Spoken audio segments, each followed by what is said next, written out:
삼촌, 제발, 얼어 죽겠어요. 영하 18도 엄동설한 10살 아이가 피가 날 때까지 철문을 두드렸습니다. 하지만 삼촌은 조카의 울음소리를 TV 볼륨으로 묻어버렸습니다. 부모님이 교통사고로 죽고 남은 보험금 2억 원. 그 돈으로 사업을 시작한 삼촌이 조카에게 한 일은 한겨울밤 추방이었습니다.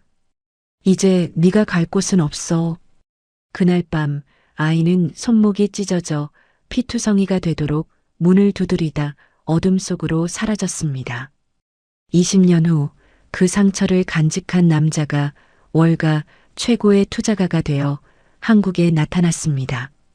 이번에는 그가 문 안쪽에 서서 삼촌을 무릎 꿇게 할 차례였습니다.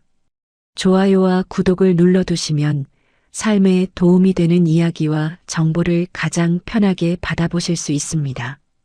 오늘의 사연 시작합니다.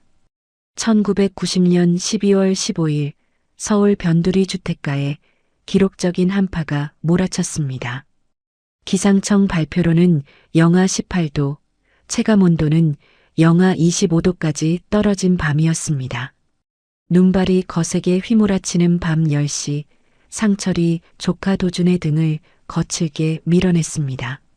내 부모 보험금으로 사업 시작한 건 맞지만 이제 네가 갈 곳은 없어. 알겠지? 상철이 현관문을 쾅 닫으며 차갑게 말했습니다. 10살 도준이 얇은 내복과 낡은 스웨터 차림으로 대문 앞에 서서 벌벌 떨었습니다. 찬바람이 뼛속까지 파고들었습니다.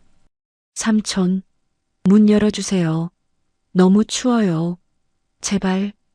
도준이 언손으로 녹슨 철 대문을 두드리며 울부짖었습니다. 손가락 끝이 시퍼렇게 변했습니다. 상철이 집안에서 TV 볼륨을 최대로 높였습니다. 뉴스에서 나오는 한파 경보 소리가 아이의 울음을 덮었습니다. 엄마, 아빠. 도준이 떨리는 목소리로 중얼거렸습니다. 지난달 교통사고로 세상을 떠난 부모님이 그리웠습니다. 상철이 두꺼운 커튼을 굳게 닫았습니다. 거실에서 따뜻한 군고구마를 먹으며 아이의 울음소리를 철저히 차단했습니다. 보험금 2억 원이 든 통장을 서랍에 넣으며 만족스럽게 웃었습니다. 옆집 2층 창문에서 11살 제이가 캠코더로 눈 내리는 풍경을 찍고 있었습니다. 아버지가 사준 새 캠코더로 겨울 풍경을 담고 싶었던 것입니다. 어린 제이의 렌즈 구석에 대문 앞에서 쫓겨나는 도준의 모습이 흐릿하게 담겼습니다. 도준이? 제이가 창문을 열고 내려다보았습니다. 하지만 어린 자신이 할 수 있는 일은 아무것도 없었습니다. 동네 아저씨 몇 명이 술집에서 나와 지나가다 도준을 보았습니다. 김씨 아저씨가 발걸음을 멈췄습니다. 야, 저 애가. 모르는 척해. 상철이가 무서운 거 몰라? 박씨 아저씨가 김씨를 말렸습니다. 상철이 동네에서 소문난 깡패 출신이었습니다. 사람들이 그의 위세를 두려워해 고개를 돌렸습니다. 제발, 문 열어주세요. 얼어 죽겠어요. 도준이 손목이 찢어지는 고통을 참으며 계속 두드렸습니다. 대문의 거친 철 표면에 손가락이 긁혀 피가 흘러내렸습니다. 하지만 멈출 수 없었습니다.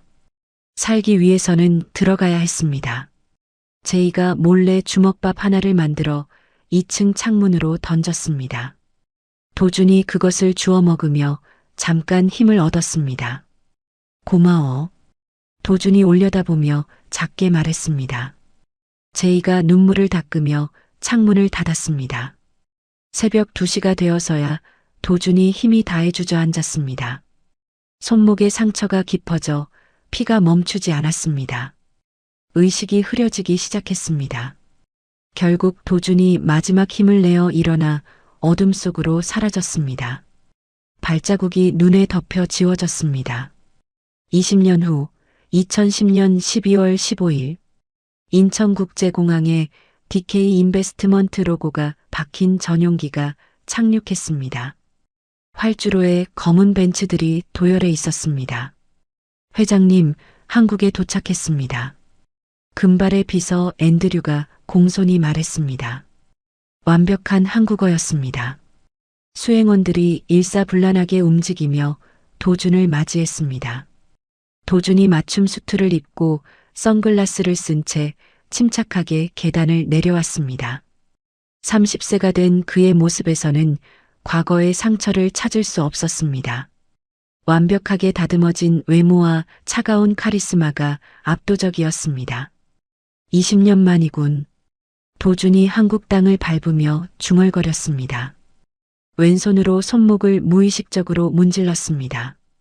그곳에는 20년 전 그날 밤의 흉터가 남아 있었습니다. 입국장 전광판에 대성건설 부도 위기 속보가 크게 떴습니다. 창립 20년 만에 최대 위기, 50억 어음 결제 불능 임박이라는 자막이 흘렀습니다.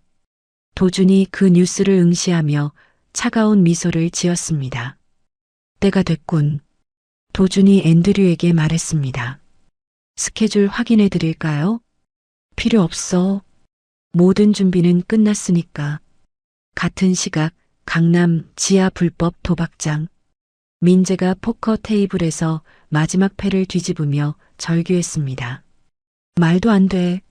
로열 스트레이트 플러시가 어떻게. 운이 없으셨네요. 5억 다 잃으셨어요. 딜러가 무표정하게 말했습니다. 민재가 책상을 내리치며 소리쳤습니다. 이럴 수가 없어. 조작한 거 아니야. 다시 해. 돈 다 잃었으니까 나가세요. 도박장 관리자가 덩치 좋은 남자들과 함께 나타났습니다. 민재를 거칠게 밀어냈습니다. 내가 누군지 알아? 대성건설. 알죠. 그래서 지금까지 참아준 거고요. 민재가 회사 어음을 할인해 마련한 5억 원을 모두 잃었습니다.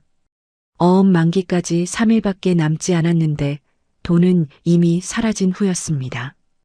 대성건설 본사 20층 회장실.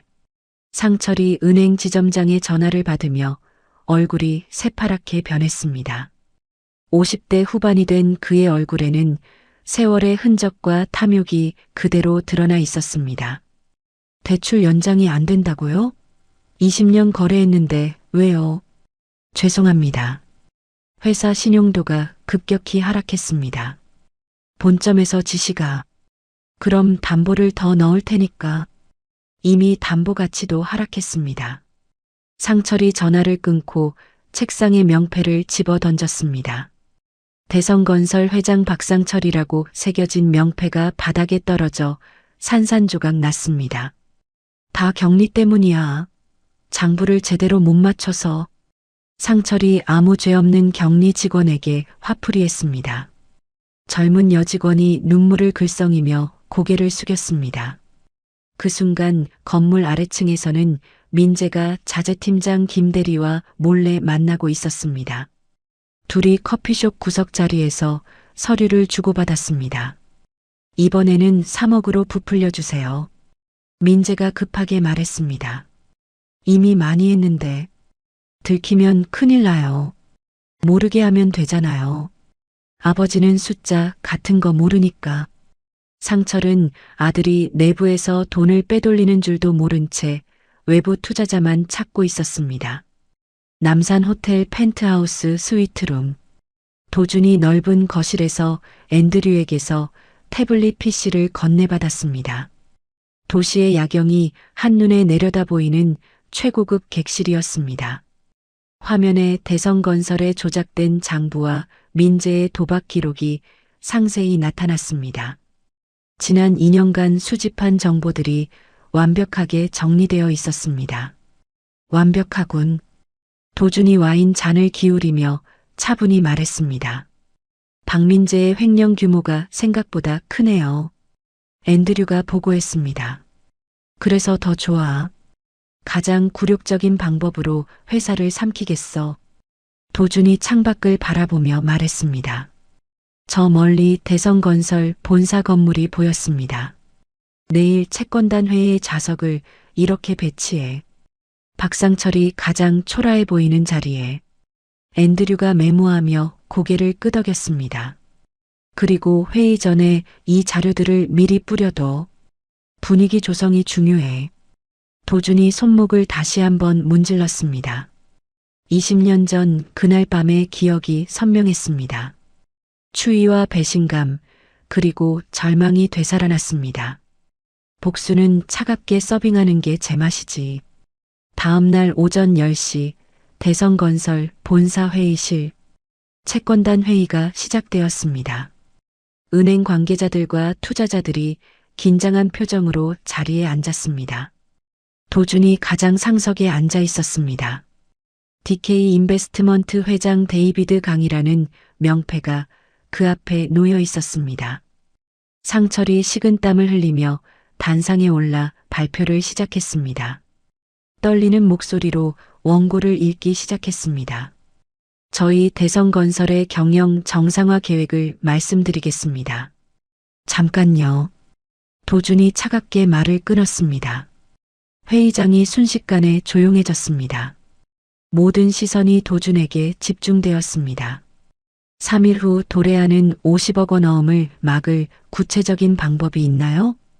도준이 정확한 수치를 들이밀며 압박했습니다. 상철의 얼굴이 하얗게 질렸습니다. 입술이 바르르 떨렸습니다. 그것은 투자 유치를 통해 현재까지 투자 유치 실적이 전무한데요. 도준이 냉정하게 반박했습니다. 없다면 자동으로 법정 관리에 들어가겠죠. 벼랑 끝에 몰린 상철이 절망에 빠졌습니다. 20년 키운 회사가 무너지는 순간이었습니다. 상석에서 내려와 도준의 바짓가랑이를 잡았습니다. 제발, 시키는 건 뭐든 하겠습니다. 자금을 지원해 주세요. 추태를 보이는 상철을 보며 도준이 무표정하게 서류 뭉치를 꺼냈습니다. 미리 준비해온 인수 제안서였습니다. 여기 서명하세요. 모든 지분과 경영권 포기, 회장 개인 자산까지 담보로 잡는 노예계약 수준이었습니다. 참석자들이 숨을 죽이며 지켜보았습니다. 상철이 떨리는 손으로 펜을 들여다 바닥에 떨어뜨렸습니다. 펜이 바닥에서 굴러다녔습니다. 도준이 펜을 주워주지 않고 그대로 서 있었습니다. 상철이 무릎을 꿇고 바닥을 기어서 펜을 주었습니다. 20년 전의 기억이 도준의 뇌리를 선명하게 스쳤습니다. 그때의 추위와 절망감이 되살아났습니다. 하지만 이제는 자신이 문 안쪽에 서 있었습니다. 상철이 굴욕감을 참으며 서명을 마쳤습니다. 손이 너무 떨려서 글씨가 삐뚤삐뚤했습니다. 도준이 계약서를 접으며 천천히 일어났습니다. 계약 성사입니다. 내일부터 구조조정을 시작하겠습니다. 인수계약 체결 3일 후 12월 18일 도준이 대성건설 본사 19층에 마련된 구조조정 본부장 집무실에 첫 출근했습니다. 상철의 회장실 바로 옆방이었습니다. 일부러 선택한 자리였습니다. 오늘부터 모든 결제는 저를 거쳐야 합니다. 도준이 간부회의에서 차갑게 선언했습니다. 임원들이 당황한 표정으로 서로를 바라보았습니다. 상철이 얼굴을 붉히며 일어났습니다. 이건 말도 안 돼. 내가 아직 회장인데. 계약서를 다시 읽어보세요. 경영권은 이미 제가 가져왔습니다. 도준이 계약서 사본을 상철 앞에 던졌습니다. 상철이 떨리는 손으로 계약서를 들여다보았습니다. 자신이 서명한 내용을 뒤늦게 제대로 파악했습니다. 사실상 식물 회장이 되신 거죠. 도준이 냉소적으로 웃었습니다. 그날 오후 법인카드가 정지된 민재가 도준의 집무실로 쳐들어왔습니다. 분노로 얼굴이 새빨갛게 달아올랐습니다. 야, 이게 뭐야? 카드도 맞고. 민재가 책상을 주먹으로 내리쳤습니다. 도준이 서류에서 눈을 떼지 않고 말했습니다. 횡령한 돈 계산해 보니 12억이 넘네요. 당연히 모든 혜택이 중단되죠. 횡령이라니. 내가 언제? 증거는 차고 넘쳐요. 도준이 태블릿을 민재 앞에 밀었습니다. 화면에는 민재와 김대리의 대화 녹음 파일과 조작된 장부가 나타났습니다. 민재가 태블릿을 집어 던지며 소리쳤습니다. 이건 함정이야. 조작한 거지. 순간 보안 요원 2명이 문으로 들어왔습니다. 민재를 양쪽에서 붙잡고 끌어냈습니다. 나라고. 민재가 발악하며 소리쳤지만 소용없었습니다. 복도로 끌려나가는 모습이 사내 CCTV로 전 직원에게 생중계되었습니다. 직원들이 휴게실에서 화면을 보며 수군거렸습니다. 민재 상무가 저렇게 끌려가네. 당연하지. 그동안 얼마나 설쳤는데. 도준이 창가에 서서 그 모습을 내려다보았습니다. 손목을 문지르며 차가운 미소를 지었습니다. 그날 저녁 도준이 홀로 집무실에 남아있을 때였습니다. 문이 조심스럽게 열렸습니다. 제이가 커피 2잔을 들고 들어왔습니다. 회장님, 커피 드릴까요? 제이가 공손하게 말했습니다. 하지만 눈빛에는 특별한 무언가가 있었습니다. 고마워요. 도준이 커피를 받으며 제이를 유심히 바라보았습니다. 30세가 된 제이는 여전히 아름다웠습니다. 20년 전 그 따뜻한 소녀의 모습을 찾을 수 있었습니다. 오랜만이네요, 도준 씨. 제이가 조용히 말했습니다. 도준이 커피컵을 내려놓으며 놀란 표정을 지었습니다. 어떻게 알았죠? 손목이요. 그 흉터 기억해요. 제이가 도준의 왼쪽 손목을 가리켰습니다. 수트 소매 밑으로 희미하게 보이는 상처였습니다. 20년 전 그날 밤 주먹밥 던져준 게 저예요. 제이의 목소리가 떨렸습니다. 도준이 의자에서 일어나 창가로 걸어갔습니다. 그렇게 살아계셨군요. 제이가 눈물을 참으며 말했습니다. 살아남은 거죠. 복수하기 위해서. 도준이 등을 돌린 채 답했습니다. 그래서 여기 온 건가요? 복수가? 당연하죠. 20년간 이날만 기다렸어요. 제이가 도준에게 다가갔습니다. 도와드릴게요. 왜요? 위험할 수도 있는데. 도준이 고개를 돌려 제이를 바라보았습니다. 그때 못 도와드린 게 평생 후회였어요. 이번에는 끝까지 함께하고 싶어요. 다음 날 아침, 도준은 상처를 심리적으로 압박하는 작전을 시작했습니다. 점심시간마다 상처를 고급 식당 룸에 불러놓고 자신은 나타나지 않았습니다. 빈 의자 전략이었습니다. 첫날 상철이 1시간 넘게 기다렸습니다. 데이비드 강 회장님이 바쁘셔서 못 오신대요. 식당 직원이 전했습니다. 둘째 날도 마찬가지였습니다. 상철이 혼자 앉아 초조하게 시간을 보냈습니다. 셋째 날 상철의 인내심이 바닥났습니다. 대성건설로 돌아와 비서실로 쳐들어갔습니다. 제이, 이게 뭐야? 상철이 뜨거운 녹차가 든 찻잔을 집어들었습니다. 제이가 놀라서 뒤로 물러섰습니다. 회장님, 진정하세요. 진정하라고? 나한테 이런 모욕을. 상철이 분노에 찬 눈으로 제이에게 찻잔을 던지려 했습니다. 그 순간 도준이 문을 박차고 들어왔습니다. 상철의 팔을 붙잡으며 제이를 자신의 뒤로 밀어냈습니다. 뭐 하는 거예요? 뜨거운 차가 도준의 손등에 쏟아졌습니다. 하지만 도준은 표정을 바꾸지 않고 제이를 감쌌습니다. 찻잔이 바닥에 떨어져 깨졌습니다. 파편이 사방으로 튀었습니다. 괜찮아요? 도준이 제이에게 물었습니다. 제이가 고개를 끄덕였습니다. 상철이 당황해서 뒤로 물러났습니다.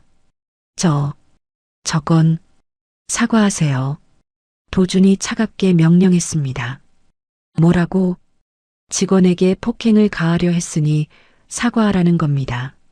상철이 어쩔 수 없이 고개를 숙였습니다. 미안하다. 도준이 제이의 손을 잡고 비서실을 나왔습니다. 상철이 홀로 서서 깨진 찻잔을 바라보았습니다. 도준이 제이를 데리고 남산 호텔로 향했습니다. 펜트하우스 거실에서 제이가 도준의 손등을 치료해 주었습니다. 많이 아프죠? 제이가 화상 연고를 발라주며 물었습니다. 괜찮아요. 도준이 제이의 손길을 느끼며 말했습니다. 치료하는 동안 제이가 도준의 손목 흉터를 자세히 보았습니다. 20년 전 그날 밤의 상처였습니다. 정말 많이 아팠을 거예요. 그때 제이가 흉터를 조심스럽게 어루만졌습니다. 도준의 마음 깊은 곳에서 무언가가 녹기 시작했습니다. 제이 씨, 네. 그때 주먹밥. 정말 고마웠어요. 그것 때문에 살 수 있었어요. 제이의 눈에서 눈물이 흘러내렸습니다. 미안해요. 더 도와드리지 못해서. 도준이 제이의 뺨에서 눈물을 닦아주었습니다. 이제는 함께 할 수 있잖아요. 두 사람의 시선이 마주쳤습니다. 20년간 얼어붙었던 도준의 마음이 조금씩 따뜻해졌습니다. 그날 밤 두 사람은 20년간의 빈자리를 채우며 서로를 확인했습니다. 도준이 제이의 어깨에 머리를 기댔습니다. 복수가 끝나면 우리 어떻게 될까요? 제이가 조심스럽게 물었습니다. 모르겠어요. 복수 말고는 생각해 본 적이 없어서. 그럼 함께 생각해 봐요. 복수 후의 삶도. 다음 날 아침 도준이 먼저 일어나 옷을 입었습니다. 잠든 제이를 뒤로하고 출근 준비를 했습니다. 거울을 보며 넥타이를 맸습니다. 어젯밤의 따뜻함이 다시 차가움으로 변했습니다. 복수를 완수하기 위해서는 감정을 배제해야 했습니다. 하지만 이제는 지켜야 할 사람이 생겼습니다. 제이를 위해서라도 완벽하게 끝내야 했습니다. 같은 시각 흥신소 사무실. 상철이 독사라는 별명을 가진 해결사를 만나고 있었습니다. 데이비드 강의 정체를 알아야 해. 상철이 긴장한 목소리로 말했습니다. 과거 기록이 완전히 세탁되어 있어서 수상합니다. 독사가 보고했습니다. 뭐든 찾아내. 약점이 있을 거야. 유전자 대조를 해보면 확실할 텐데요. 그래, 그렇게 해. 상철이 고개를 끄덕였습니다. 머리카락이나 타액을 확보하라고. 알겠습니다. 그리고 사무실 도청도 강화하겠습니다. 독사가 최신형 도청 장치를 보여줬습니다. 그날 밤 도준이 늦게까지 사무실에 남아 있었습니다. 서류를 검토하던 중 미세한 전자파 간섭음을 감지했습니다. 귀를 기울이며 주변을 살펴봤습니다. 책상 밑을 확인하자 작은 도청기가 붙어 있었습니다. 도준이 냉소적으로 웃었습니다. 역시 그럴 줄 알았지. 도청기를 제거하지 않고 그대로 둔 채 일부러 허공에 대고 가짜 통화를 시작했습니다. 네, 검찰에 넘길 이중장부 원본을 내일 가져오세요. 증거가 확실하니까 바로 구속영장 청구하면 됩니다. 20년 전 일까지 다 털어야죠. 도준이 연기하듯 대화를 이어갔습니다. 도청하고 있을 상철이 들으라는 의도였습니다. 전화를 끊고 도준이 의자에 기대며 미소를 지었습니다. 이제 덫에서 발버둥 칠 차례군. 며칠 뒤 12월 22일 늦은 밤 대성건설 본사. 도준의 가짜 통화 내용을 엿들은 상철이 흥신소로 전화를 걸었습니다. 손이 덜덜 떨려 핸드폰을 제대로 잡기 어려웠습니다. 독사야, 당장 놈을 잡아. 상철이 공포에 질린 목소리로 외쳤습니다. 무슨 일입니까? 이중장부를 검찰에 넘길 거래. 오늘 밤 안으로 놈을 납치해서 자료를 빼앗고 처리해. 사람을 죽이라는 말씀입니까? 그래. 증거를 남기면 안 돼. 상철이 이성을 잃고 고함쳤습니다. 오후 10시 대성건설 지하 주차장. 도준이 늦은 퇴근길에 차를 타려고 걸어가고 있었습니다. 지하 주차장은 한산했습니다. 형광등 몇 개가 깜빡거렸습니다. 갑자기 뒤에서 승합차가 속도를 내며 달려왔습니다.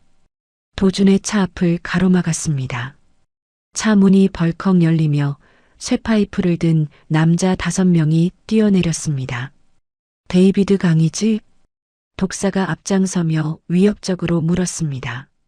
얼굴에 큰 흉터가 있는 40대 남자였습니다. 도준이 재킷 안쪽에서 3단봉을 꺼냈습니다. 미리 준비해둔 호신용 무기였습니다. 누구 지시입니까? 도준이 침착하게 물었습니다. 말 많으면 더 아파. 독사가 쇠파이프를 휘둘렀습니다. 도준이 재빠르게 피하며 3단봉으로 반격했습니다. 콰직! 독사의 손목을 정확히 가격했습니다. 독사가 아픔에 비명을 지르며 쇠파이프를 놓쳤습니다. 하지만 수정 열쇠를 극복하기는 어려웠습니다. 다른 남자들이 사방에서 달려들었습니다. 도준이 필사적으로 저항했지만 결국 뒤에서 머리를 가격당했습니다. 으악! 도준이 바닥에 쓰러졌습니다. 독사가 발로 도준의 옆구리를 찼습니다. 끌고 가. 남자들이 의식을 잃은 도준을 승합차에 태웠습니다. 1시간 후 인천 앞바다 근처 폐창고. 도준이 의자에 묶인 채 찬물을 뒤집어 쓰고 깨어났습니다. 정신 차렸나? 독사가 도준의 뺨을 때리며 말했습니다. 도준의 입끝에서 피가 흘렀습니다. 뭐를 원하는 거지? 도준이 고개를 들어 독사를 노려봤습니다. 이중장부 원본 어디 있어? 모르겠는데요. 도준이 비웃듯 말했습니다. 독사가 물통을 들고 왔습니다. 도준의 머리를 물에 강제로 집어넣었습니다. 물고문이 시작되었습니다. 크어, 컥. 도준이 숨을 쉬지 못해 몸부림쳤습니다. 독사가 도준을 물에서 꺼냈습니다. 이제 말할래? 없다고. 했잖아. 도준이 거친 숨을 몰아쉬며 대답했습니다. 독사가 화가 나서 도준의 셔츠를 찢기 시작했습니다. 몸에 숨긴 장부나 USB를 찾으려는 것이었습니다. 셔츠가 찢어지면서 도준의 목에 걸린 은색 펜던트가 바닥에 떨어졌습니다. 뚜껑이 열리며 작은 사진이 나왔습니다. 어린 도준이 부모님과 함께 찍은 가족 사진이었습니다. 독사가 사진을 주워 자세히 들여다봤습니다. 그리고 도준의 손목에 있는 특이한 톱니 모양의 흉터를 확인했습니다. 잠깐, 이거. 독사가 무언가를 눈치챘습니다. 핸드폰을 꺼내 상철에게 영상통화를 걸었습니다. 회장님, 이것 좀 보세요. 화면에 사진과 도준의 흉터가 나타났습니다. 상철이 화면을 보는 순간 얼굴이 새파랗게 질렸습니다. 저게 설마. 상철이 떨리는 목소리로 중얼거렸습니다. 20년 전 그날 밤의 기억이 되살아났습니다. 조카가 문을 두드리며 울던 모습이 선명했습니다. 맞습니다. 강도준이에요. 상철이 광기 어린 웃음을 터뜨렸습니다. 감히 내 돈을 노리고 돌아와? 이 배은망덕한 놈이. 도준이 영상통화 화면 속 상철과 눈을 마주쳤습니다. 20년 만에 재회였습니다. 오랜만이네요, 삼촌. 도준이 피 묻은 입술로 비웃으며 말했습니다. 내 놈이 데이비드 강이었구나. 상철이 분노로 얼굴을 일그러뜨렸습니다. 부모님 보험금으로 잘 사셨죠? 도준이 조롱하듯 물었습니다. 그 돈은 내가 관리해 준 거야. 어린 네가 뭘 알겠어. 관리요? 횡령이겠죠. 상철이 더 이상 참지 못하고 독사에게 소리쳤습니다. 죽여. 시신조차 못 찾게 바다에 수장시켜. 독사가 큰 칼을 꺼내 도준의 목에 겨누었습니다. 칼날이 차갑게 목을 스쳤습니다. 유언 있으면 해. 독사가 냉정하게 말했습니다. 도준이 눈을 감고 제2의 얼굴을 떠올렸습니다. 어젯밤의 따뜻함이 마지막 기억이 될 것 같았습니다. 그 순간 창고의 셔터가 요란한 소리와 함께 부서졌습니다. 경찰이다. 무기를 내려놓아. 경찰 특공대가 돌입했습니다. 도준이 납치 직전 스마트워치로 전송한 SOS 신호를 추적해 온 것이었습니다. 안 돼. 독사가 당황하며 칼을 휘둘렸습니다. 하지만 특공대원의 사격에 어깨를 맞고 쓰러졌습니다. 최루탄이 터지며 창고 안이 아수라장이 되었습니다. 독사 일당은 미리 준비해둔 비밀 통로로 도주했습니다. 여기 부상자 있어요. 특공대원이 피투성이가 된 도준을 발견했습니다. 의식이 흐릿한 도준을 구급차로 옮겼습니다. 병원 응급실 새벽 3시 도준이 CT 촬영을 받았습니다. 뇌진탕과 갈비뼈 실금 진단이 나왔습니다. 안정을 취해야 합니다. 최소 일주일은 의사가 설명했지만 도준이 일어나려 했습니다. 지금 나가야 해요. 환자분 위험합니다. 상철이 정체를 안 이상 시간이 없어요. 도준이 링거를 뽑으며 고집했습니다. 간호사가 말렸지만 소용없었습니다. 한편 대성건설 회장실에서는 상철이 패닉 상태에 빠져 있었습니다. 독사로부터 도준을 놓쳤다는 연락을 받았습니다. 어떻게 놓칠 수가 있어? 상철이 책상 위의 물건들을 마구 집어던졌습니다. 서류와 화분이 바닥에 흩어졌습니다. 급하게 금고를 열어 무기명 채권과 금괴를 꺼냈습니다. 여행 가방에 챙겨 넣으며 도피 준비를 했습니다. 이번에는 완전히 사라져야 해. 상철이 중얼거렸습니다.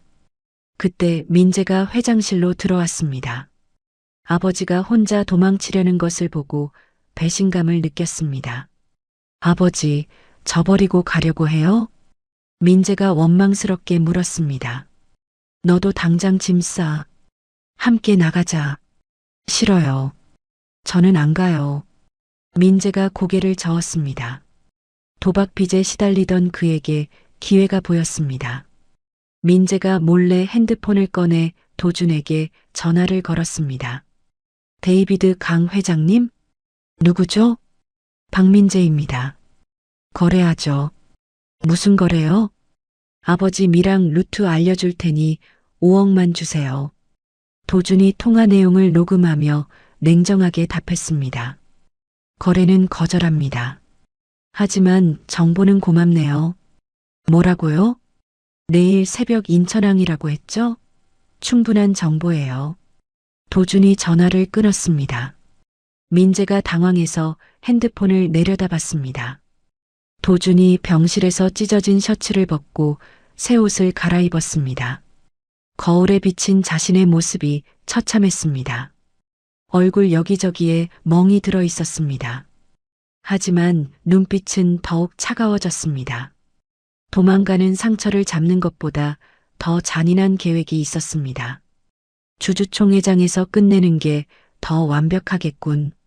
도준이 넥타이를 매며 중얼거렸습니다. 복수의 무대는 모든 사람이 지켜보는 곳이어야 했습니다. 핸드폰으로 앤드류에게 전화했습니다. 내일 오전 긴급 주주총회를 열어. 상철 회장이 응할까요? 응하게 만들 방법이 있어. 언론에 이렇게 흘려. 도준이 구체적인 지시를 내렸습니다. 이제 마지막 막이 오르기 시작했습니다. 상철이 가방을 들고 회장실을 나오다가 민재와 마주쳤습니다. 너 뭐 했어? 상철이 의심스러운 눈으로 물었습니다. 아무것도 안 했어요. 민재가 거짓말했습니다. 하지만 아버지를 팔아넘긴 죄책감에 시선을 피했습니다. 상철이 무언가 잘못되었음을 직감했습니다. 하지만 이미 때는 늦었습니다. 도준이 병원을 나와 차에 오르며 마지막 전투를 위한 준비를 시작했습니다. 같은 날 새벽 2시 남산 호텔 로비. 도준이 병원에서 나와 상철의 도주를 막기 위해 서둘러 걸어가고 있었습니다. 갑자기 머리가 깨질 듯한 통증이 밀려왔습니다. 시야가 좁아지며 어지러움이 찾아왔습니다. 으악! 도준이 로비 소파에 주저앉았습니다. 머릿속에서 뭔가 터질 것 같은 극심한 고통이었습니다.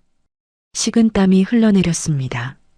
도준 씨, 연락을 받고 급하게 달려온 제이가 도준을 부축했습니다. 도준의 얼굴이 새하얗게 질려 있었습니다. 병원에 가야 해요. 제이가 다급하게 말했습니다. 안 돼. 지금 병원에 가면 영원히 복수할 수 없어. 도준이 제이의 손을 붙잡으며 거절했습니다. 제이가 눈물을 참으며 도준을 객실로 옮겼습니다. 펜트하우스 침실에서 제이가 도준의 이마에서 식은땀을 닦아주었습니다. 진통제를 물과 함께 먹였습니다. 제발 병원에 가요. 이러다 큰일 나요. 제이가 애원하듯 말했습니다. 조금만 더 버티면 돼. 도준이 가쁜 숨을 쉬며 대답했습니다. 30분 정도 지나자 통증이 조금 가라앉았습니다. 도준이 천천히 일어나 앉았습니다. 제이가 위험을 무릅쓰고 준비한 서류 뭉치를 꺼냈습니다. USB와 해외 페이퍼 컴퍼니 설립 서류였습니다. 이것들 복사하느라 얼마나 무서웠는지 몰라요. 제이가 떨리는 목소리로 말했습니다. 상철 회장이 비자금을 숨긴 계좌 정보도 다 들어있어요. 도준이 USB를 받아들며 제이의 손을 잡았습니다. 고마워요. 정말로. 그리고 하나 더 알아낸 게 있어요. 제이가 다른 서류를 펼쳤습니다. 상철 회장이 도주하다 걸리면 플랜 B를 준비해뒀어요. 내일 긴급 주주총회를 열어서 회사를 제3자에게 헐값 매각하고 현금화하려고요. 도준이 서류를 살펴보며 고개를 끄덕였습니다. 오히려 좋아. 밀항을 막는 것보다 주주총회장에서 끝내는 게 더 완벽한 복수야. 무슨 말이에요? 모든 사람이 지켜보는 곳에서 그의 모든 죄악을 폭로하는 거야. 도준과 제이가 밤새 USB의 암호를 해독했습니다. 주주들에게 보여줄 프레젠테이션 자료를 만들었습니다. 새벽 5시 두 사람이 나란히 소파에 앉아 작업을 마쳤습니다. 제이가 도준의 넥타이를 매주며 말했습니다. 우리 미래를 위해서라도 무사해야 해요. 제이의 목소리에 특별한 의미가 담겨 있었습니다. 도준이 제이의 눈을 들여다보았습니다. 무슨 말이에요? 나중에 말할게요. 지금은 복수에만 집중해요. 그때 도준이 다시 코피를 쏟기 시작했습니다. 휴지로 틀어막으며 거울을 보았습니다.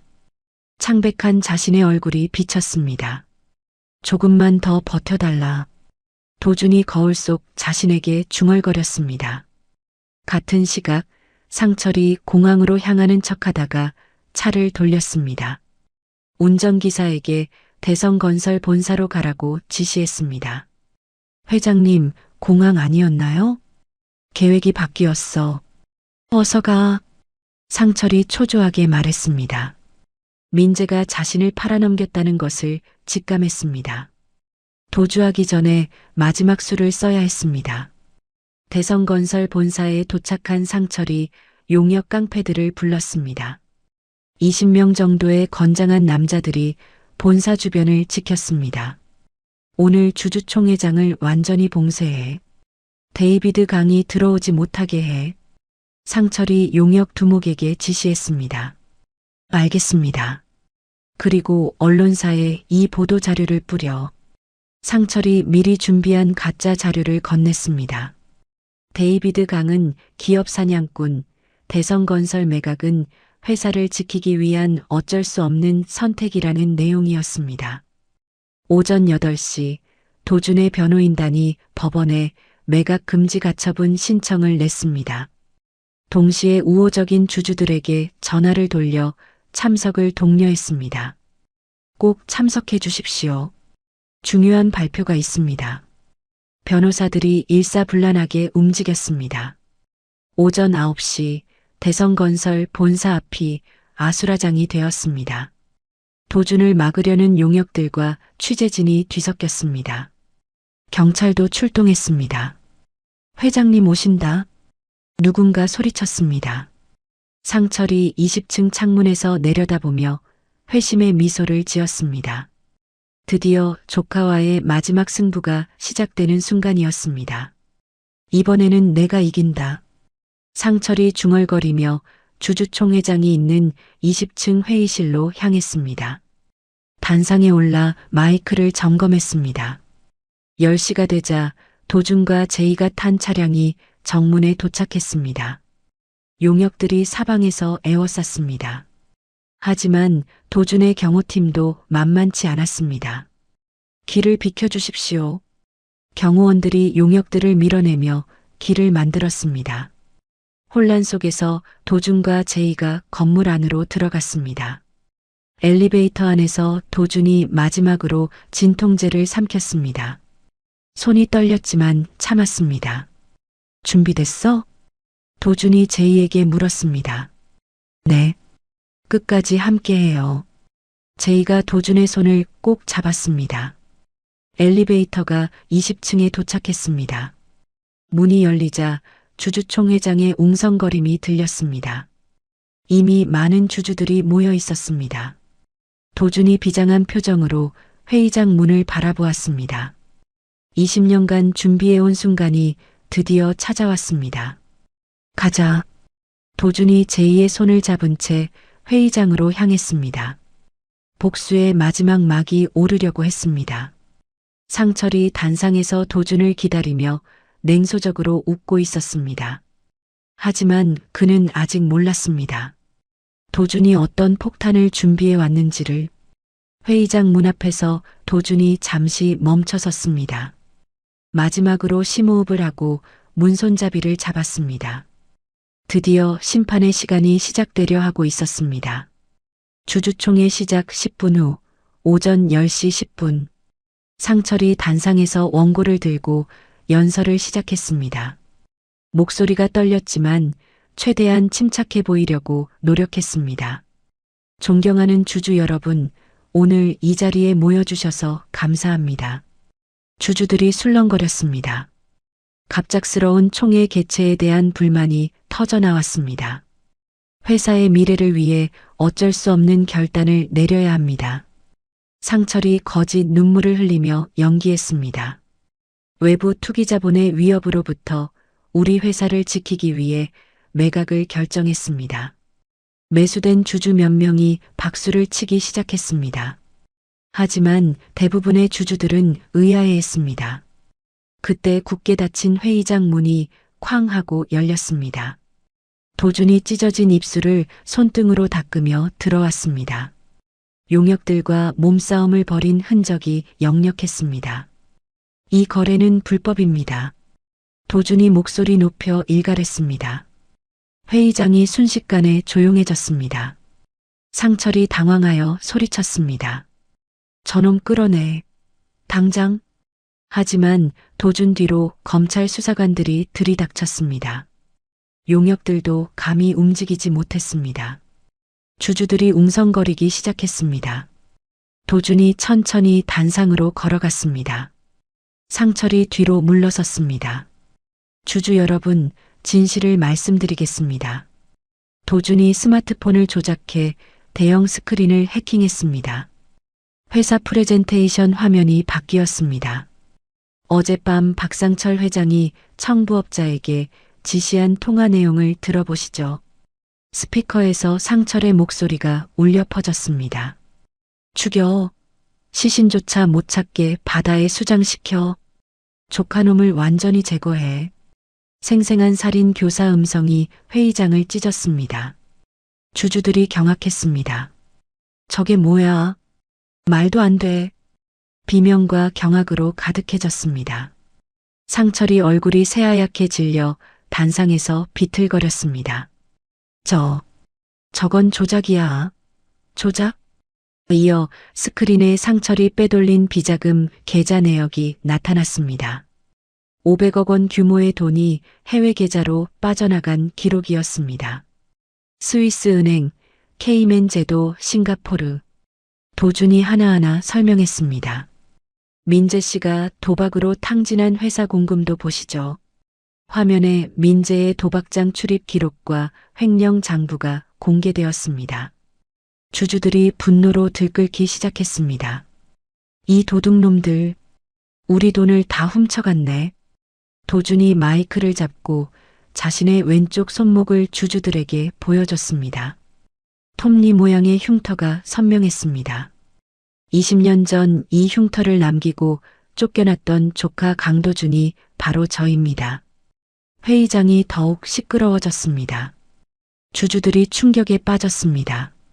증인석에 앉아있던 옛 운전기사 최 씨가 떨리는 목소리로 증언했습니다. 저는 20년 전 상철이 형님의 운전기사였습니다. 상철이 형님이 조카의 보험금을 가로채고 아이를 내쫓는 것을 제가 직접 봤습니다. 최 씨가 울먹이며 계속했습니다. 엄동설안의 내복 차림으로 그 어린 아이를 정말 죄송합니다. 분노한 주주들이 상철에게 물병과 쓰레기를 던지기 시작했습니다. 이 인간아, 사람이 어떻게 조카를. 상철이 야유와 욕설을 견디지 못하고 단상 밑으로 기어들어갔습니다. 추한 모습을 그대로 드러냈습니다. 도준이 즉석에서 대표이사 해임안을 상정했습니다. 박상철의 대표이사직 해임에 찬성하시는 분은 거수해 주십시오. 주주들이 일제히 손을 들었습니다. 만장일치였습니다. 가결되었습니다. 그때 수사관들이 단상으로 올라갔습니다. 상철에게 수갑을 채우기 시작했습니다. 박상철, 살인교사 및 특정경제범죄 가중처벌법 위반 혐의로 체포합니다. 안 돼. 이건 모함이야. 상철이 발악했습니다. 같은 시각 회의장 뒤쪽에서 민재와 독사도 체포되고 있었습니다. 일당이 모두 한꺼번에 잡혔습니다. 끌려가는 상철이 도준을 향해 소리쳤습니다. 내가 널 키워줬는데 배은망덕한 놈. 도준이 차가운 눈빛으로 그를 내려다보며 대답했습니다. 감옥에서 죗값을 치르세요, 삼촌. 상황이 종료되고 주주들과 직원들이 도준의 이름을 외치며 환호했습니다. 강도준, 데이비드 강. 박수 소리가 회의장을 가득 채웠습니다. 20년간의 한이 드디어 풀리는 순간이었습니다. 긴장이 풀린 도준의 머릿속에서 혈관이 터지는 소리가 들렸습니다. 극심한 두통이 밀려왔습니다. 시야가 흐려지기 시작했습니다. 도준이 제이를 바라보며 안심시키듯 미소 지으려 했습니다. 하지만 코와 입에서 검붉은 피가 쏟아지기 시작했습니다. 으악! 다리에 힘이 풀려 주저앉았습니다. 도준 씨, 제이가 비명을 지르며 달려왔습니다. 쓰러진 도준을 받아 안았습니다. 누군가 119 불러요. 빨리. 제이가 절규했습니다. 도준이 흐려지는 의식 속에서 제이의 얼굴을 마지막으로 담으려 했습니다. 복수는 끝났지만 이제 새로운 싸움이 시작되려 하고 있었습니다. 바로 생명을 건 싸움이었습니다. 제이야, 고마워. 도준이 가느다란 목소리로 중얼거리며 눈을 감았습니다. 구급차 사이렌 소리가 멀리서 들려왔습니다. 도준이 쓰러진 직후 회의장이 아수라장이 되었습니다. 구급대원들이 급하게 들어와 도준의 상태를 확인했습니다. 의식을 잃은 도준의 기도 확보를 위해 삽관을 시도했습니다. 맥박이 약해지고 있어요. 구급대원이 다급하게 외쳤습니다. 제이가 피범벅이 된 도준의 손을 놓지 못하고 오열했습니다. 눈물과 콧물이 범벅이 되어 흘러내렸습니다. 제발 살아야 해. 제이가 떨리는 목소리로 중얼거렸습니다. 구급차에서 응급처치를 받으며 병원으로 이송되었습니다. 사이렌 소리가 도심을 가로질렀습니다. 서울대병원 응급실 오후 1시 도준이 CT 촬영을 받았습니다. 담당 신경외과 교수가 심각한 표정으로 결과를 확인했습니다. 거대 뇌동맥류 파열로 인한 지주막하 출혈입니다. 의사가 제이에게 설명했습니다. 뇌압이 급상승해서 생명이 위독한 상태예요. 제이가 다리에 힘이 풀려 의자에 주저앉았습니다. 수술하면 살 수 있나요? 출혈량이 너무 많아서 의사가 말을 망설였습니다. 수술 중 사망할 확률이 80% 이상입니다. 기적을 바라는 수밖에 없어요. 중환자실로 옮겨진 도준이 잠시 의식을 찾았습니다. 산소호흡기에 의지한 채 가까스로 눈을 떴습니다. 제이가 급하게 달려와 도준의 손을 잡았습니다.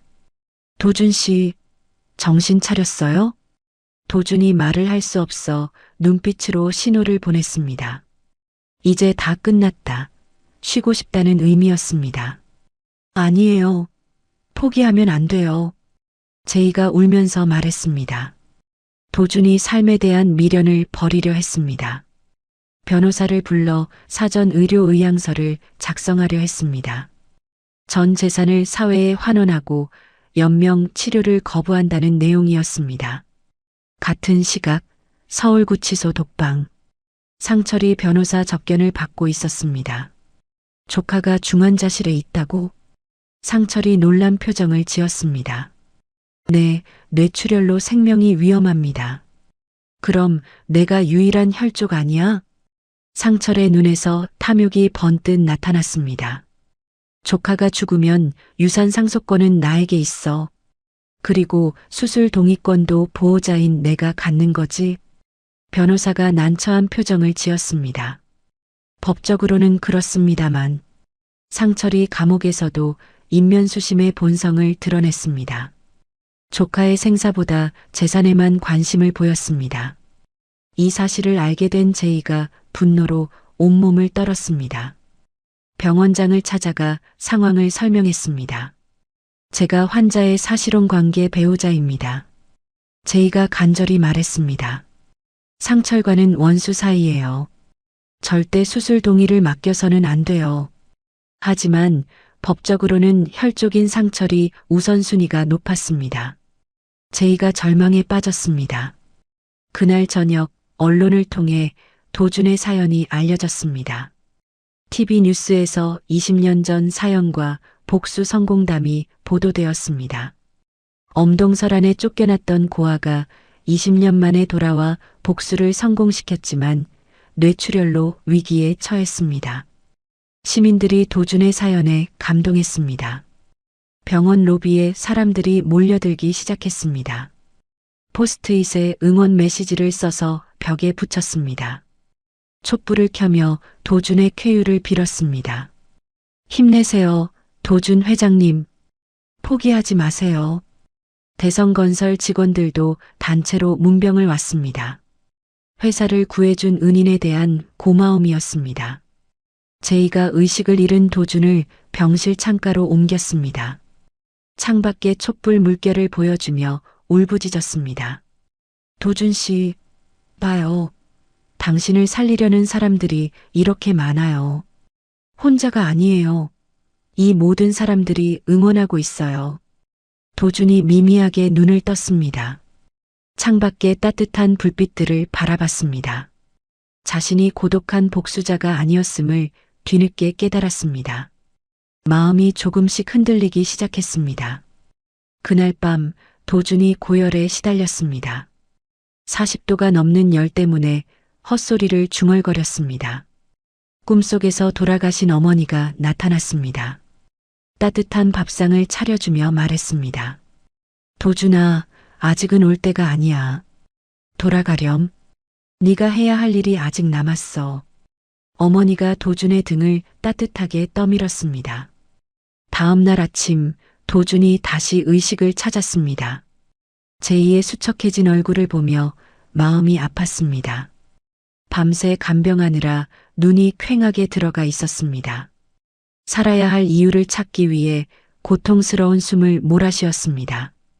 제이가 결심한 듯 가방에서 봉투를 꺼냈습니다. 도준의 손에 쥐어주며 떨리는 목소리로 말했습니다. 도준 씨, 이걸 봐요. 봉투 안에는 산부인과 검진 결과지가 들어 있었습니다. 도준이 눈을 크게 뜨며 제이를 바라봤습니다. 임신 5주차. 제이가 눈물을 흘리며 고개를 끄덕였습니다. 우리가 함께했던 그날 밤, 그때 생긴 아이예요. 도준의 눈에서도 눈물이 흘러내렸습니다. 삶에 대한 강렬한 의지가 되살아났습니다. 제이가 도준의 손을 잡으며 간절히 말했습니다. 아빠가 포기하면 안 되잖아요. 우리 아기를 위해서라도. 도준이 힘을 내어 제이의 손을 꼭 잡았습니다. 이제는 죽을 수 없었습니다. 지켜야 할 가족이 생겼으니까요. 수술 예정 시간 1시간 전 오전 9시 제이가 초음파 사진을 도준의 눈앞에 들어 보였습니다. 흑백 사진 속에 작은 점 같은 생명체가 보였습니다. 우리가 함께한 그날 밤에 찾아온 아이예요. 제이가 떨리는 목소리로 말했습니다. 아빠가 포기하면 안 되잖아요. 도준이 사진 속 작은 점을 응시하며 하염없이 눈물을 흘렸습니다. 산소호흡기 너머로 숨이 거칠어졌습니다. 뱃속에 아이와 제이를 두고 죽을 수 없다는 강렬한 생존 본능이 솟구쳤습니다. 담당 신경외과 교수가 수술 설명을 위해 들어왔습니다. 도준이 교수의 가운을 부여잡았습니다.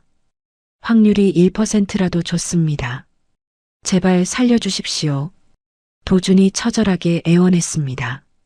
목소리가 절박했습니다. 최선을 다하겠습니다. 교수가 고개를 끄덕였습니다. 수술실로 이동하는 침대 위에서 도준이 제이의 손을 잡았습니다. 반드시 살아서 돌아올게. 셋이서 같이 살자. 네, 약속해요. 제이가 눈물을 참으며 고개를 끄덕였습니다. 수술실 문이 닫히고 수술 중 빨간 불이 켜졌습니다. 제이가 복도 의자에 앉아 두 손을 모았습니다. 간절한 기도를 시작했습니다. 제발, 제발 살려주세요. 수술이 시작되었습니다. 두개골을 열고 뇌압을 낮추는 과정부터 시작되었습니다. 터진 혈관을 클립으로 묶는 고난도 수술이었습니다. 1시간, 2시간, 3시간이 지났습니다. 제이가 복도에서 초조하게 기다렸습니다. 수술 5시간째 위기가 찾아왔습니다. 뇌혈관이 다시 터지면서 도준의 혈압이 급락했습니다. 혈압이 40까지 떨어졌습니다. 수혈팩 교체, 빨리. 수술실 안이 긴급 상황이 되었습니다. 의료진이 다급하게 움직였습니다. 마취 상태의 도준이 무의식 속에서 과거를 떠올렸습니다. 20년 전 쫓겨났던 그 겨울 대문 앞에 서 있었습니다. 하지만 이번에는 달랐습니다. 닫힌 문이 활짝 열리며 따뜻한 봄빛이 그를 감쌌습니다. 심전도 모니터에서 심정지 경고음이 울렸습니다. 심정지입니다. 제세동기 준비. 의료진이 전기 충격을 가했습니다. 1번, 2번, 3번. 마침내 심박수가 정상으로 돌아왔습니다. 돌아왔습니다. 집도이가 안도의 한숨을 내쉬었습니다. 수술 10시간 만에 마지막 봉합이 끝났습니다. 집도이가 수술복을 벗으며 수술실 밖으로 나왔습니다. 복도에서 대기하던 제이와 직원들, 시민들이 긴장한 표정으로 집도이를 바라봤습니다. 성공했습니다. 집도이가 지친 표정으로 말했습니다. 와! 복도에서 환호성이 터져 나왔습니다. 사람들이 서로를 끌어안으며 기뻐했습니다. 제이가 다리에 힘이 풀려 주저앉으면서도 감사의 눈물을 쏟아냈습니다. 감사합니다. 정말 감사합니다. 도준이 중환자실로 옮겨졌습니다. 수많은 기계에 둘러싸인 채 안정을 취했습니다. 3일 뒤 오후 일반 병실. 도준이 천천히 눈을 떴습니다. 산소호흡기가 제거되어 있었습니다. 제이가 도준의 침대 곁에서 졸고 있었습니다. 밤새 간병하느라 지쳐있는 모습이었습니다. 제이야. 도준이 가느다란 목소리로 불렀습니다. 제이가 깜짝 놀라 눈을 떴습니다. 도준 씨, 깨어났어요. 제이가 기쁨에 넘쳐 도준의 손을 잡았습니다. 도준이 마비가 풀리지 않은 손을 힘들게 움직여 제이의 배 위에 올렸습니다. 아이와 제이의 온기를 느끼며 미소를 지었습니다. 우리 아기, 괜찮지? 네, 건강해요. 아빠를 많이 닮았으면 좋겠어요. 병실 TV에서 뉴스가 나오고 있었습니다. 박상철 전 대성건설 회장에게 무기징역이 구형되었습니다. 옥중에서 난동을 부리다 독방에 수감되었습니다. 도준이 뉴스를 보며 담담한 표정을 지었습니다. 복수는 끝났습니다. 이제 새로운 시작이었습니다. 제이가 창문을 열어 봄바람을 들여보냈습니다. 따뜻한 바람이 병실로 스며들었습니다. 봄이 왔네요. 제이가 미소 지으며 말했습니다. 도준이 창밖을 바라보며 깊게 숨을 들이마셨습니다. 벚꽃이 피어나기 시작하는 풍경이 보였습니다. 긴 겨울이 드디어 끝났구나. 도준이 제이의 손을 꼭 잡으며 말했습니다. 이제 진짜 우리 이야기가 시작되는 거겠죠? 응, 셋이서 함께. 도준이 제이의 배에 손을 얹으며 대답했습니다. 병실 밖에서는 여전히 시민들이 응원 메시지를 전하고 있었습니다. 따뜻한 격려가 계속 이어졌습니다. 도준이 생각했습니다. 복수는 과거를 정리하는 일이었지만 이제는 미래를 만들어가야 할 시간이었습니다. 제이와 아이 그리고 자신을 응원해주는 모든 사람들과 함께 말입니다. 창밖으로 따뜻한 봄빛이 가득 들어왔습니다. 드디어 진정한 봄이 찾아온 것 같았습니다. 1년 뒤 봄 4월 15일 도준이 지팡이를 짚고 있지만 건강한 모습으로 걸어왔습니다. 옛 상철의 집터에 지어진 도준 희망 재단 개관식 날이었습니다. 재단 건물 정문에는 20년 전 도준이 두드렸던 그 녹슨 철 대문이 그대로 보존되어 있었습니다. 조형물로 만들어져 누구도 쫓겨나지 않는 집이라는 문구가 새겨져 있었습니다. 회장님, 준비되었습니다. 비서가 도준에게 보고했습니다. 행사장 맨 앞줄에 제이가 도준을 닮은 갓난아기를 안고 앉아 있었습니다. 아기가 옹알이를 하며 아빠를 바라봤습니다. 도준이 연단에 올라가 마이크를 잡았습니다. 아내와 아이를 사랑스러운 눈빛으로 바라봤습니다. 존경하는 내빈 여러분, 오늘 이 자리에 함께 해주셔서 감사합니다. 도준이 차분하게 인사했습니다. 저는 20년 전 이곳에서 쫓겨나며 절망을 맛봤습니다. 청중들이 조용히 귀 기울였습니다. 하지만 복수는 과거를 청산하는 것이고 사랑은 미래를 짓는 것임을 깨달았습니다. 도준이 제이와 아기를 바라보며 미소 지었습니다. 앞으로 제 사재를 모두 이곳에 쏟아 어려운 아이들을 돕겠습니다. 박수 소리가 터져 나왔습니다. 같은 시각 서울역 근처 노숙자 급식소. 민재가 징역 1년 집행유예 2년을 선고받고 풀려났지만 비참한 신세가 되어 있었습니다. 도박빚과 추징금으로 전 재산이 압류되었습니다. 줄 서세요. 차례 지켜요. 급식소 관리인이 소리쳤습니다. 민재가 남루한 옷차림으로 플라스틱 그릇을 들고 줄을 섰습니다. 다른 노숙자와 자리 싸움을 하며 바닥에 떨어진 밥알을 주워 먹었습니다. 식당 TV에서 도준의 행복한 모습이 나왔습니다. 민재가 그 모습을 보며 괴로워했습니다. 아! 민재가 소리를 지르다가 급식소 관리인에게 쫓겨났습니다. 교도소 면회실. 상철이 면회온 변호사와 마주 앉아 있었습니다. 1년 사이 완전히 늙어버린 모습이었습니다. 도준이 놈이 내 돈을 훔쳐갔다고. 상철이 횡설수설했습니다. 회장님, 진정하세요. 내가 언제 조카를 내쫓았다는 거야. 거짓말이야. 상철이 정신 이상 증세를 보였습니다. 하지만 아무도 귀담아 듣지 않았습니다. 재단 개관식이 끝나고 도준이 아이들에게 직접 선물을 나눠줬습니다. 20년 전 자신이 그토록 원했던 따뜻한 패딩 점퍼를 한 명씩 입혀줬습니다. 따뜻하지? 도준이 한 아이에게 물었습니다. 네, 고마워요. 아이가 환하게 웃었습니다. 그 아이가 도준의 손목 흉터를 보고 물었습니다. 아저씨, 여기 아프지 않아요? 이제는 괜찮아. 도준이 흉터 위에 채워진 팔찌를 보여줬습니다. 가족의 이니셜이 새겨진 팔찌였습니다. 행사가 끝나고 도준과 제이가 유모차를 끌고 윤중로를 산책했습니다. 벚꽃이 만개한 아름다운 길이었습니다. 평범한 가족의 주말 풍경이었습니다. 여보, 이름은 뭘로 할까요? 제이가 유모차 속 아기를 내려다보며 물었습니다. 봄이 어때? 봄처럼 따뜻한 아이로 자라라고 도준이 제안했습니다. 좋아요. 강봄이. 흩날리는 벚꽃잎이 새 가족을 감쌌습니다. 도준이 잠시 걸음을 멈추고 벚꽃잎을 잡으려 했습니다. 지난 20년간 자신을 짓눌렀던 추위가 완전히 사라졌음을 느꼈습니다. 무슨 생각해요? 제이가 궁금해하며 물었습니다. 도준이 제이의 어깨를 감싸 안으며 대답했습니다. 가장 완벽한 봄이 왔다는 생각. 우리에게도? 응, 우리에게도.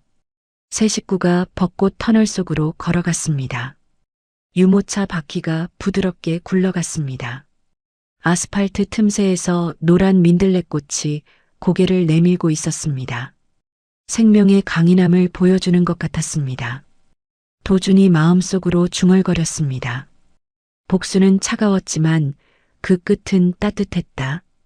20년간의 긴 겨울이 끝나고 진정한 봄이 찾아온 것입니다.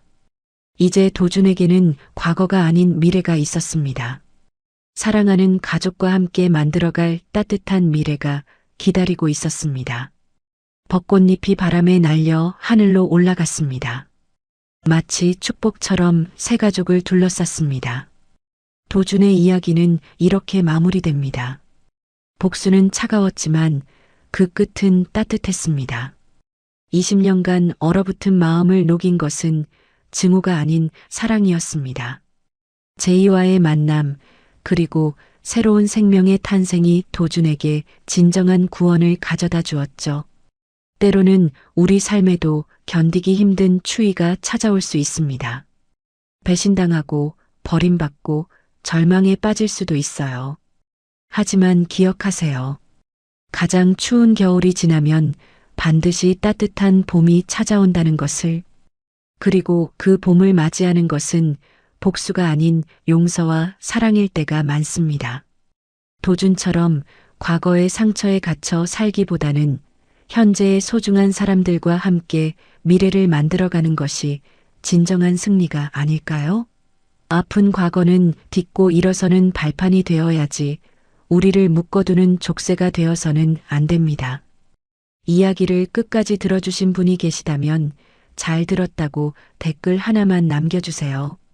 감사합니다.